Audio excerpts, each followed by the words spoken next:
So what if we could get rid of that fear of loss for you?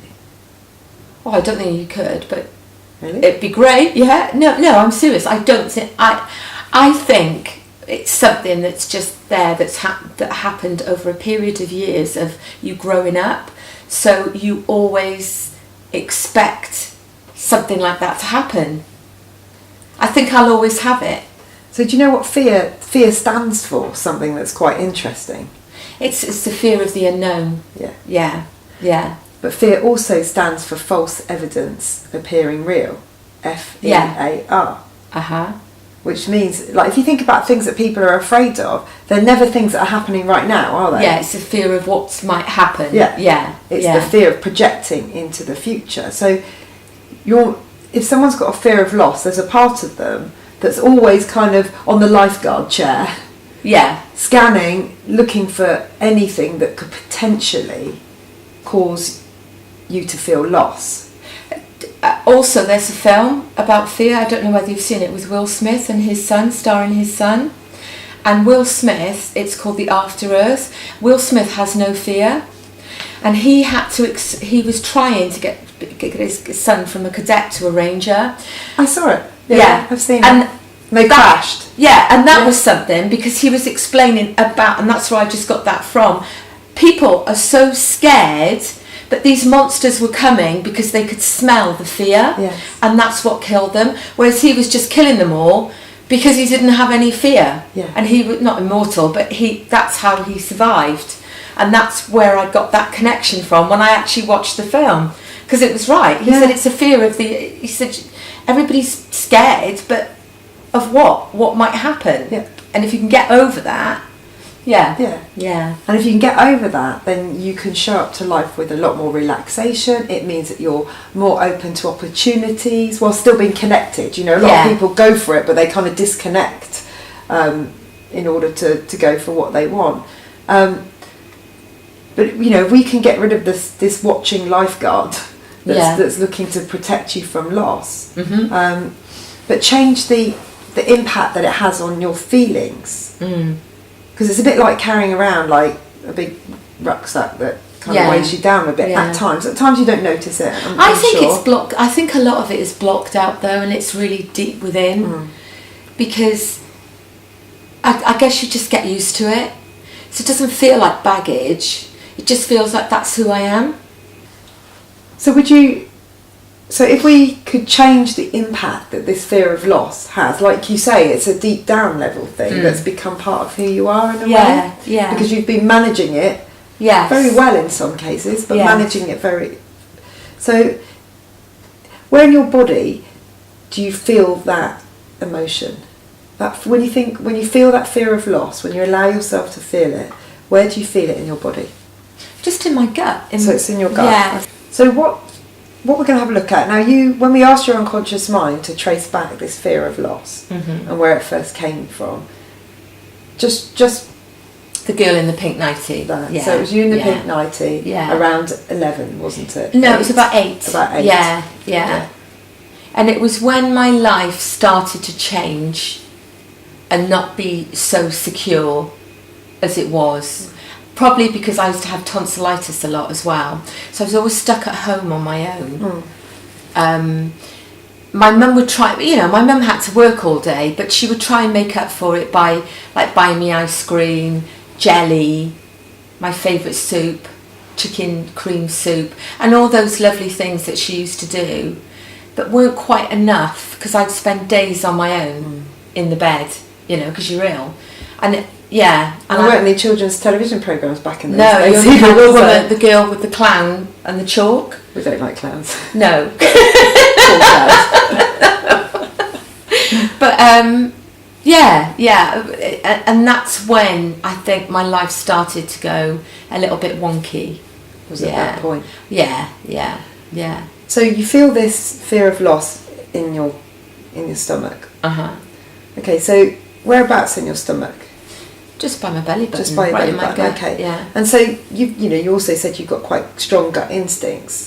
So where in your body do you feel those gut instincts? All over. So all over. Yeah. Is there anywhere that your gut instincts aren't? No, I can't really. I don't think so. I just get this really strong gut instinct. I just feel like it's all over my body, that something's not right. So what about the place where the fear of loss is stored? Is the gut instinct there as well, or is the gut instinct not there, just in that space where the fear of loss is stored?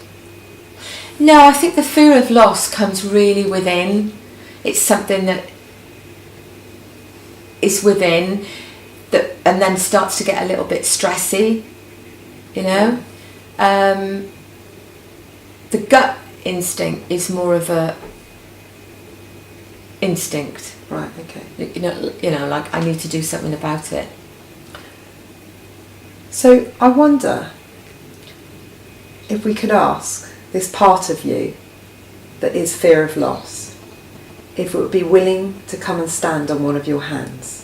We're going to use your imagination here, okay? So go with your gut instinct on this. Let your gut instinct drive this, what we're going to do now.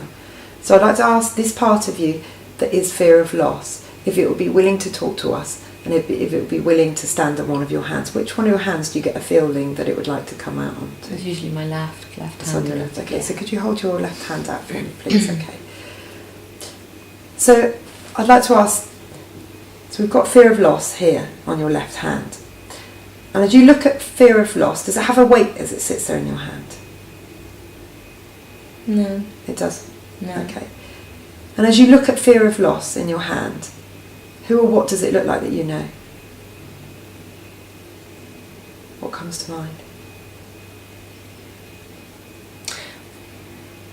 If it was a person, it would be my nan. It's your nan? Well, my nan and my dad, really. Okay. More my nan, because my father died at 1. So I didn't really... So I've only really got a picture of him. I haven't got that feeling like I do with my nan. Yeah. So it's your nan, but there's connection to your dad in this? Yeah, because he's my mum's... He was my mum. His mum. Okay. Yeah. And I want to... And what does this part that has a fear of loss, that looks like your nan, what does it say to you? Well, she's just kind of always there. Okay. But as you ask this part, what does this part say to you? I don't understand what you mean. Okay. So when you ask this part and listen to this part that looks like your nan sitting in your hand. Yeah. Does it have something to say to you? What does it say to you? What words come to your... Nothing. I don't... No. I haven't got anything. She's not saying... She's not saying anything? No. Okay. No. She's just there. So is there an emotion? No. There's not? No. Okay. I could say there is, but... No, keep it, say how it is, all right. No. So I want to ask, is there another part that doesn't have a fear of loss of you?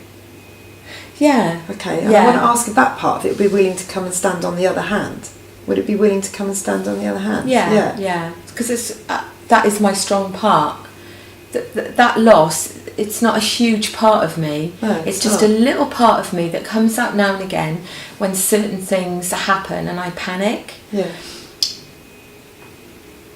But in this hand, I've got a lot of strength as well, which I think overrides. I think if I wasn't so strong, my life would be very different and I would be a very different person because of all of that loss that I felt, which is probably why my stepbrother is quite weak. Not my brother Terry, my stepbrother, because his loss was when my stepfather died. I was 16. No, sorry, Maxwell was 16. That was such a great loss, and I think because Maxwell wasn't brought up with needing any strength, it was always given to him, everything was given to him. That's why once Don died, that was it for Max. Don being your stepfather? Right. Everything just wilted away for Maxwell, and I don't think, whereas me, I just had to be strong. I've always been strong. I've had to from that age of about 8. So this part is the part that's the other side. And what does this part say to you?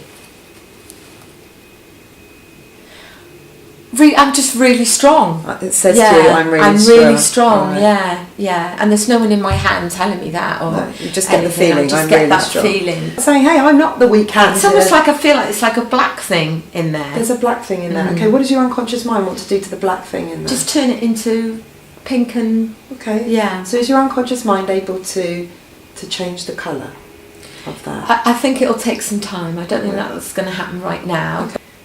So ask your unconscious mind, is there anything that it wants to do to bring... How does it want to give calm to that hand? What comes to mind? Just ignoring. Just ignoring. To suffocate it so that it wants to suffocate it. Yeah. Okay.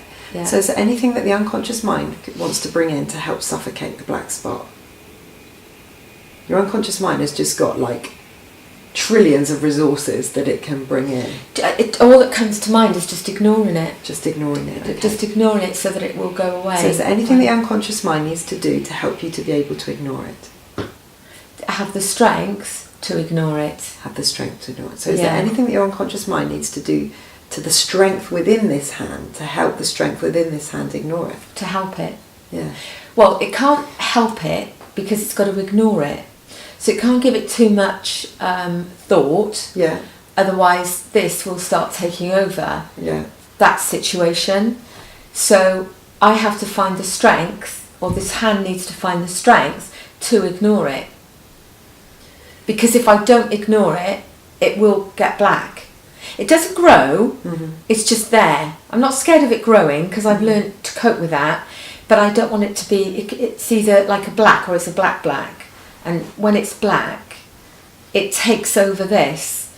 So I need to find the strength of this one not to let it go black.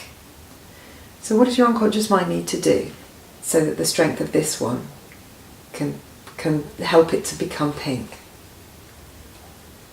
Well, I keep saying just ignore it. Yeah, that's the only thing I can think of to do. Ignore it.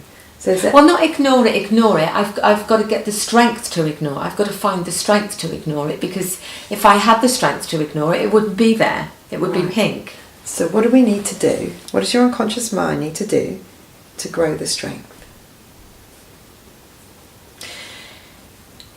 What I'm going to say doesn't make any sense. Then let's say it then. Because I would say this hand has got to make this one stronger. Right. But that doesn't make any sense. So this hand has got to make this hand stronger to help this hand to be able to ignore it. Yes. But it doesn't make that.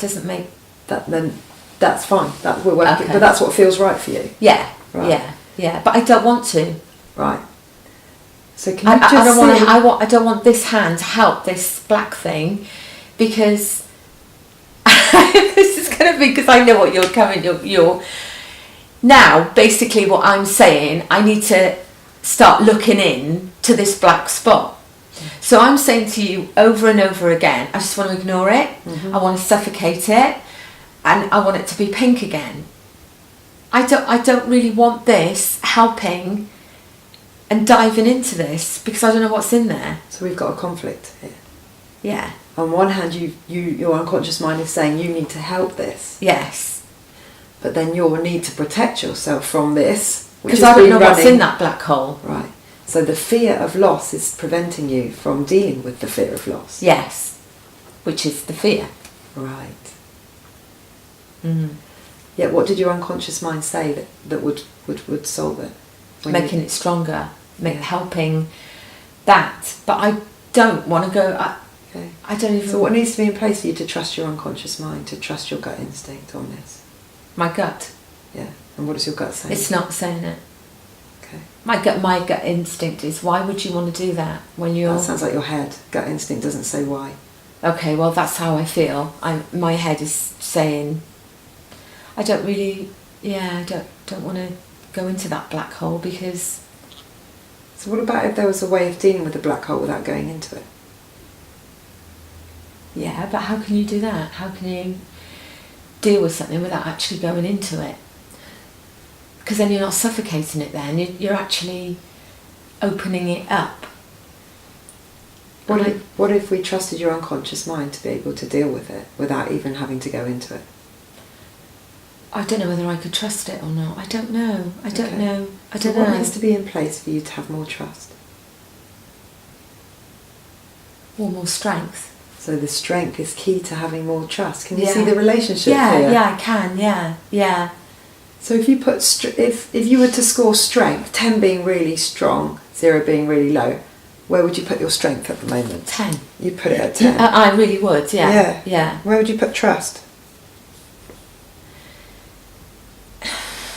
About 5. About 5. The belief. It's not so much the trust. It's the belief that I could do it. So it's actually believing that you can do it. Yeah, believing in myself. Yeah. So it's believing in yourself. Yeah. Yeah. Because I've just ignored it for, So, as I said, it hasn't grown. So it's just there. So where's your belief in yourself? 10 being really high, 0 being really low. Well, I do have a belief in myself. Sure, gut instinct answer. But not when it comes to that feeling of loss. I just can't seem to, and I'm really still confused with the whole control versus loss thing. Okay. Because I can see now that if I dealt with the loss, then the control comes. It's not really about control. It's about the feeling of that loss. Yeah. And I'm so used to having it, I'm so used to having that black bit of loss there that I wouldn't even know. Would you know who you are without it? Oh, I'd be I don't know who I am without it, but I know it would be. But then I just don't think everyone's I always think that's how I feel. I feel like the black is that little tiny part of me that's not perfect, but everything else is okay. So you don't really, I wouldn't. So what do you need to do to, but when we've got a part of us that is sabotaging, and then we're sabotaging to protect the part of us that we don't want. Yeah. Ignoring it.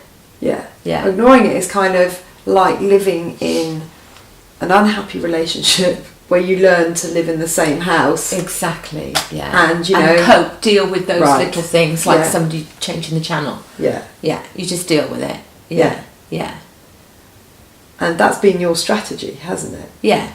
And that's got you what it's got you. Yes. But if there was a way of living in a happy house with a whole relationship with only a loving partner, would that be what you would want to do? Oh, it'd be perfect. Yeah. So what needs to be in place for you to be able to let go of protecting the black spot? What needs to be in place? A want of doing it. Right. So where's your want? Will. Where's your want to get rid of it? 10 being really high, 0 being really low.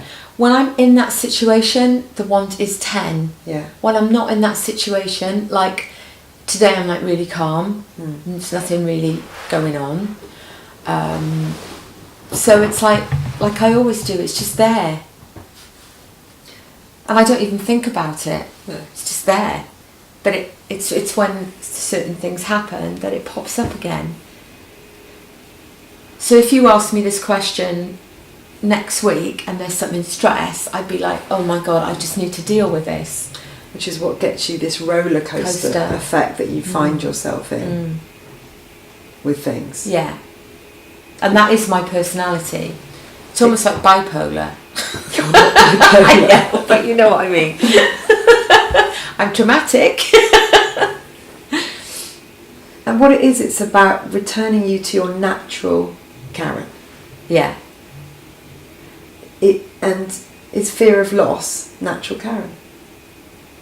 Yeah, it has been for a really long time. So is the real issue preventing you from being able to let go of this, that you don't know who you are without it? I have no idea. I'd love to know who I am without it. I'd love to know. And is that the scary bit? Well, it's not scary because I know I'd be a better person for it. It's just going into it though. Okay.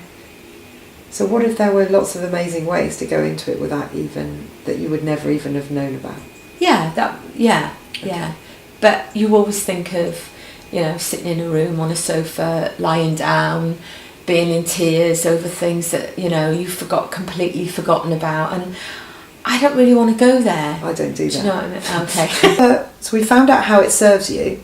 What I want you to ask it now is, what's your highest positive intention for me? Right. Because it thinks it's there. Right, first, instantly, it's who you are. It's who you are. Yeah, so, okay. Yeah, that's what that was the first thing. Right. Yeah. So I want to ask this black spot, is there another way that it could keep who you are without causing you this pain?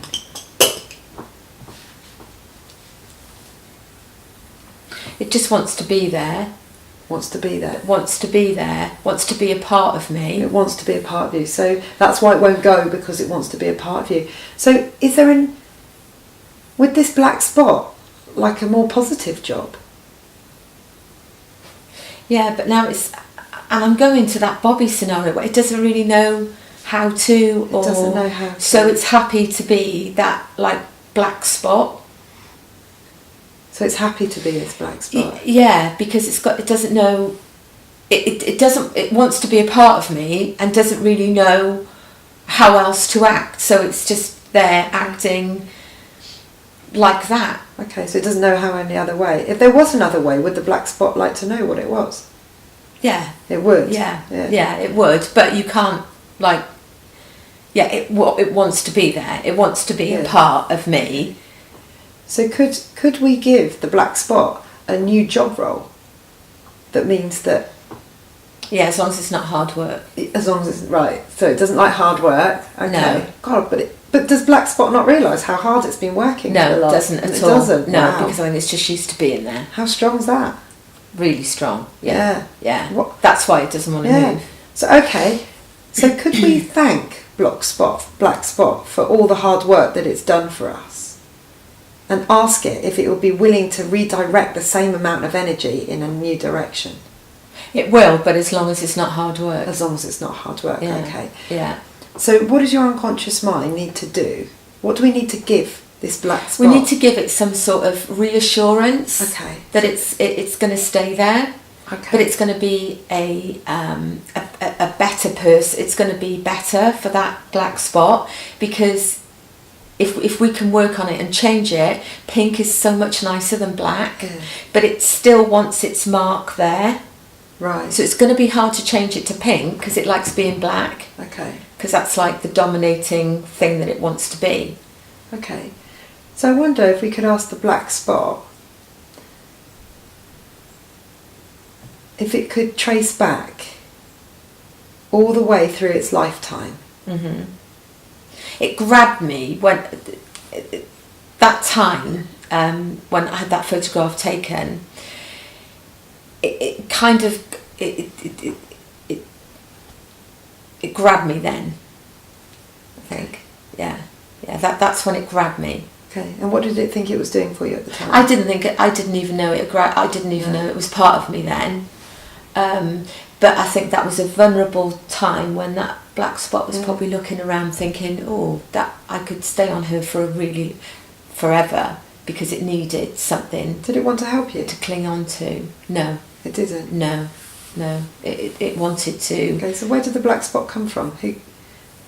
Feeling ill every day and low every day, and you're in bed all day and you've got nothing to do. You've got your Jackie comic, there's no TV, you know you should be in school, so you're missing out on everything because you've got just tonsillitis and there's nothing you can do, so you just lie in this bed days on end. So was black spot your companion?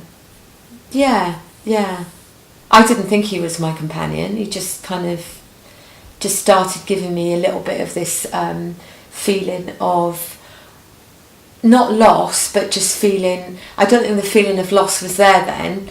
It was just a feeling of, I feel like I need to be doing stuff and I'm not, and having jelly off my mum and soup was lovely, but it wasn't enough.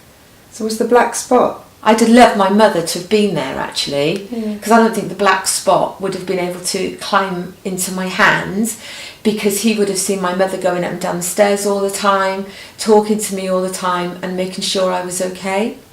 So I wonder if we could go back to that time. What are the resources that the mother needs at that time? If we were watching just before the black spot exists, what are the resources that the mother needs at that time? Money. So it's some sort of financial stability for her, so that she didn't have to go to work. So I wonder, could you go into the mother? Yeah. And teach her the resources of financial stability? Well, she didn't have an option, so I couldn't teach my mum that, because she had to work to keep us, to pay the bills. But now revisiting her, we can go back through your timeline. Right. Revisit that, and this time we can teach, because you know how to have financial stability, don't you? Yeah. So now could you take your skills? I don't think my mum's... She was really hard working, but I don't think she realised the impact of having 3 children. My mother could have had a choice and gone on benefits, not worked, and been home. And I think when I was growing up, I never looked at my mother selfish, but I think my mother enjoyed working it was like a top boutique in Cardiff. It was all like white caves and stuff, and it was like the coolest. It was like the Sasha shoes that just came out. I remember those. Yeah. Oh yeah, I used to have all different colours. When the long leather coats came out, there were fur coats in there. It was like the shop to work in. And I think for my mother, she loved us, but she also loved going to work every day and working in that shop. Which that I don't think that's a bad thing. I think it's a really good thing, because she could have been on the other flip side of living in a council house, being like all the other women around there, going on benefits, not having her children. We always looked immaculate, not because she was over the top putting bows in our hair, but we always had lovely clothes and we always had food on the table. But that was the one thing that she couldn't give to us, was the time. But then I wasn't ill every day. So what is she going to do all day when we're in school? So is what the little girl needed at that point. I needed it at that point. But I don't think it was... I preferred... Well, I didn't really have a choice. I had to stay in bed and have this tonsillitis. So I didn't have a choice of going to school and not feeling like that. And I think we all have choices, but I do think my mum did make the right choice of going to work, because it instilled what me and Terry have, which is you get up in the morning and you have a reason to get up. You know, otherwise it's like a downward spiral. So what do we need to do with the black spot? We need to deal with it, and we need to overcome it. So I'd like to ask you, because now that's really stopped me and Peter. I'm sure it'll happen again at some point, but it's just like cleared it. It's like, no, you don't understand me. That's it. I'm out of here, kind of thing. So so I want you to the 4th generation woman that started all of this. Okay. I wonder if we could just travel a generation before that to the 5th generation, where this wasn't even an issue anywhere, was it? No. It wasn't. No. You can feel it. Yeah, yeah. So I wonder if we can tap in with that 5th generation and ask the 5th generation, is there something that they need to pass on to the 4th generation that went missing to help us fix this problem? Yeah, not to concentrate. Well, I think I'm going to say the opposite, because how it for me, it's, you don't have to work so hard You don't have to, it doesn't have to be perfect. But I also feel in my who I am now, I am trying to do that happy medium. But I feel that a child or a 60, however old they are, they could be 30. It doesn't matter. That black spot is always there, bouncing off different houses, looking for that vulnerability. That is so much more important than having a clean kitchen or going out to work for that day. There are millions of days you can work. But if your child's ill that day, come home. And getting back to what you said about my mum, I feel now that she should have stayed home. And I'm maybe making an excuse for her that she couldn't. I don't know whether she couldn't. Probably couldn't because she wasn't self-employed. So did you take on the responsibility that an 80-year-old girl shouldn't have had at that point? I don't think I was really aware of that coming into... Looking back now, do you think you took the responsibility on board when you were just a little girl? Of being on my own? Yeah, I did. Yeah. Well, I also had to look after my little brother, but that's a whole other thing. You know, she had Maxwell with my stepfather, so I had the responsibility of my younger brother Terry, which was only a year younger, but because I was the oldest one, I always had that responsibility. So I wonder, in your imagination, can you go back to that time? And are you able to hand that responsibility back to your mum? Yeah, it should have been with my mum, really. Right. But your mum was just doing the best she could given with what she had at the time. I think she did. I think my mum did the best she could, but she also, and I see it a little bit with myself sometimes, and I really try hard not to do it. And we have a friend that does it. It's trying to make everything perfect, especially when you're in a relationship. That seems to be more important than the whole of the rest of the world that's going on. And I think my mum did that a little bit. She had to look perfect. She was a beautiful woman. She still is, but she was immaculate. Her hair, she used to have those spiky rollers every night in bed. How she slept with that, I really do. I have no idea. 3 kids, going to work, always looking perfect, because this new man in her life she wanted to marry, who was Don, he was a bit of a perfectionist, so she's got all this perfection going on. So when did she ever have time to be normal and not be perfect? So right now in your imagination, I'd like you to go back to that time and find your mum, and I want you in your heart to have that conversation with her. In your imagination, just in your heart, have that conversation with her. What, when I was 8 or now? To hand back the responsibility. Yeah, when I was 8. Yeah. And it's not your mum's fault, she was just doing the best that she could. But there was a responsibility that you picked up at that time that wasn't yours to have, was it? No, I was very young, and I was always the head of the family. Not my mum, but when she was away, I was always the one that used to come home from school and cook the dinner. You know, Terry would eat all the Weetabix constantly, but it would be, well, why did you stop him? Well, I can't stop a 6-foot boy eating Weetabix. You know, something got smashed on the one of those big fishes from Spain, that glass thing, that got smashed. I always felt it was my fault, even though I didn't do it. It was always, it was my responsibility. My responsibility. Yeah.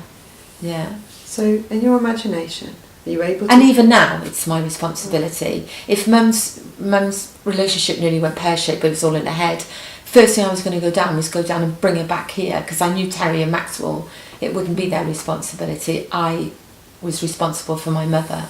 So you were responsible for your mother. So is that the responsibility that you took on board at that point? I think so, yeah. And for some of it, I probably did enjoy a little bit of it, because it'd be, I'll tell mum if you don't do that. But it was I couldn't imagine an 8-year-old now. That would be like Simon's little Ella. That's how old I was. Taking on that sort of responsibility, it's not fair. Only the mum didn't know. No, I wouldn't give it to Abby at 16. So are you able to go back now and hand back that responsibility in your imagination. Hand back that responsibility to your mum. I can't, because it's done. Okay. I can't, because it's done. No, it's already done. She gave me that responsibility, and it's just done. It's the past. I can't change it. And if I sat down with my mother right now, I think she'd be mortified. She'd be quite interested in the way I felt. But my mum, if I handed that back to her now, she'd just be like, well, that's the way it was. You had a nice life, didn't you? So that's in a practical way. Yeah. And as you've known from some of the things we've experienced, the unconscious mind has an incredible capacity for healing. I mean, when we cut ourselves, we heal. Yeah. So when we leave the unconscious mind to do what it can do, it does amazing things for us. But I can't forgive her. So it's the real problem. Yeah. Letting go of the forgiveness. When I say I love her, I know that. It's not. It's perhaps it's a bit harsh to say forgive. Maybe it's forget. Maybe I have forgiven her, but I'll never forget it. But I don't want to forget it, because I'm a better mother. And even though Gavin's 20 now and Abby's 16, they're still growing every day. And I've learned off the negative things that I've been brought up, how I've been brought up. How did that black spot serve you? Well, that's why it's there. And that's why it's like, well, I'm there for a reason. Yeah. So it's going to be really hard. So can we give the black spot a new reason that supports your contentment? For being there. Maybe not so negative, maybe not as a loss, but just for me, maybe just mind to help it. It does. Yeah, it doesn't want to be black. It doesn't want to be the arrogant one on the platform saying I'm not going anywhere. No, it doesn't. I don't want hard work. It doesn't really need to work hard. It just needs to be there as a gentle reminder of why sometimes I remember things, but maybe help me not to panic so much in that situation. So could your unconscious mind now give it this new job? Now it wants to be pink. Easily. And will this now accept its new job? Yeah, it wants to. Yeah, and it doesn't want to be black. So what would it like to be called now? Ask it to choose a title it would like to be called. It would just like to be called pink. Yeah. And how does that feel? Good, really warm. It doesn't want to, it doesn't want to be black anymore. It just wants to be pink, like my really strong hand, which isn't really my strong hand, but it's like that. How's that? I'm a strong hand too. I know, I chose my left hand, which is my strong hand. And how does this hand feel now? We've got two strong hands. Does it feel like it's not in a fist? It's not. It's just there. It's just there. It's just there to help. And would these two hands be now willing to work together? Yeah, because it's now lovely and pink again, and it just wants to be a part of me and just a gentle reminder, not that negative harshness. Yeah. And is there anything else that your unconscious mind needs to do to this new pink to make it feel just right? Just kind of give it a little pet now and again. A little touch. Yeah. Okay. Wonderful. So as I just finished now, I'll just put that there. Can I just take your arm? If you put it down, relax it like that, okay? What I'm going to do is going to take your arm up like that, okay? And this will just finish the process.